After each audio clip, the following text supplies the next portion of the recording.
परम पूजनीय संत श्री आसाराम बापू जी की। आसाराम बापू जी से जो फायदा हिंदू समाज को ही नहीं, कई मुस्लिम समाज को भी फायदा पहुंचा है। और आज भी मुस्लिम समाज हमारे बापू जी का आदर सम्मान करता है और इज्जत भरी निगाहों से उनको देखता है। ये फिरका प्रस्त लोग तो ये राजनीतिक नेता होते हैं जो हिंदू मुस्लिम सिख ईसाइयों में बांट देते हैं। महान सूफी संत मुल्ला या मौलवी कभी ऐसी शिक्षा नहीं देगा कि आपस में भेदभाव रखें। ये अच्छे महान संतों के कार्य होते हैं जो शिक्षा अच्छी देते हैं, भाईचारा बनवाते हैं और देश में, अपने भारत देश में या किसी भी देश में अमन और शांति काम करने की शिक्षा देते हैं। मैं पहले क्रिकेट खेलता था और अपनी माताजी का कहना नहीं मानता, तो बॉलिंग करते में मेरे यहाँ पर दर्द उठा। मेरे एक दोस्त है डॉक्टर वीरेंद्र कुमार दक्ष, उन्होंने भी इलाज किया परंतु मैं ठीक नहीं हो सका। वो दर्द सही करवाने के चक्कर में मेरे पेट में ऐसी एक पता नहीं क्या वो हो गया। मैंने कई हकीमों से, जो आगरा के फेमस हकीम है, उनसे भी अपना इलाज कराया, डॉक्टरों से भी इलाज कराया।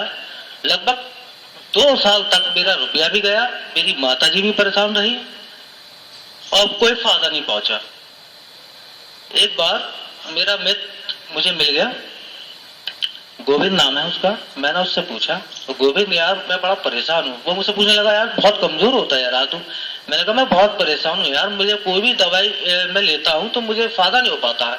तो उसने कहा, मूर्ख तू कागज दर दर भटक रहा, आसाराम बापू जी के आश्रम में जाओ, वहां पर आपको एक आंवला चूर्ण की पैकेट मिलेगा, वो ले लेना, उसको खा के देखो, उससे फायदा पहुंचेगा।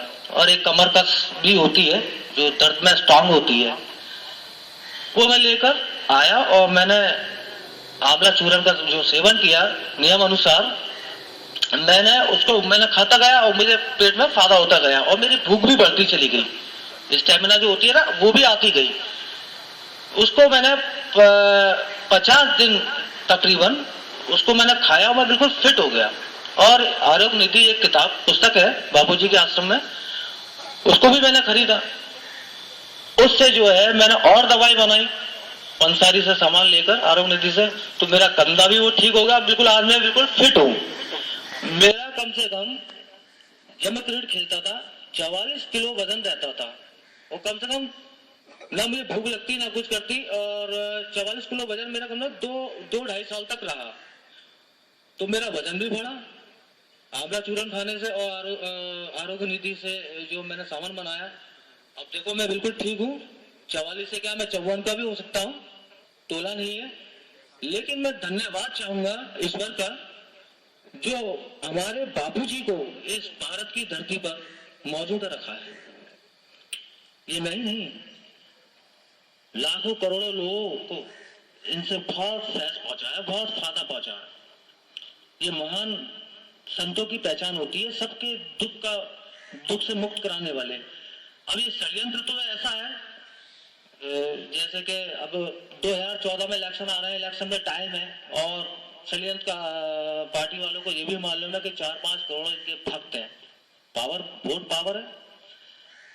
एक तो ये षड्यंत्र है और दूसरा जो इनकी दुकानें चल रही थी पान बीड़ी सिगरेट गुटखा की, इन पे भी थोड़ा फर्क पड़ा है, उनके बिजनेस पर थोड़ा घाटा हो रहा है। तो जरूर है, मगर मूर्ख ये नहीं जानते कि महान सूफी संत जिसको चाहे उसको सुधार दें, चाहे कितना भी अटधर्मी क्यों ना हो, चाहे कितना ही बड़ा नास्तिक क्यों ना हो।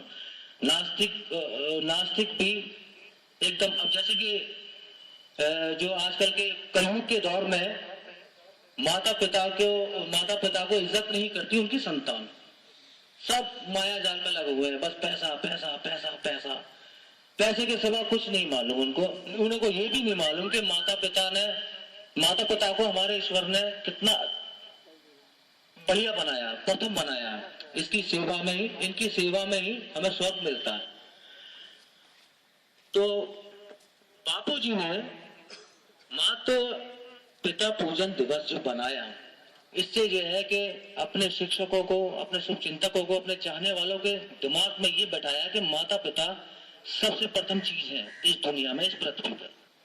आप उनकी सेवा करो और आपका स्वर्ग भी मिलेगा और इस धरती पे आप सुखी जीवन भी गुजारेंगे। ये संत, जो सूफी संत होते हैं, महान होते हैं, इनको सब मालूम होता है कि जनता को सुख का रास्ता कैसे दिखाया जाए। तो ऐसे ही बापूजी ने हम सबको रास्ता दिखाया है। मैं बहुत बहुत शुक्रगुजार हूं बापूजी का, एहसानमंद हूं। जब तक मेरे शरीर में सांस है मैं बापूजी का एहसान मानता रहूंगा और मैं यही कहूंगा कि बापूजी हमारे निर्दोष हैं, साफ सुथरे हैं। अभी जब पहले मैं बापूजी को, जब मैं दवाई खाता था तो आस्था चैनल पर और सुदर्शन चैनल, ऐसे कोई चैनल था, उसमें बापूजी के प्रवचन आते थे बापूजी। तो मैं जब टीवी चैनल चेक करता था तो उसमें बापूजी आते थे, तो बापूजी का चैनल आ गया था, मैं उसको सुना करता था।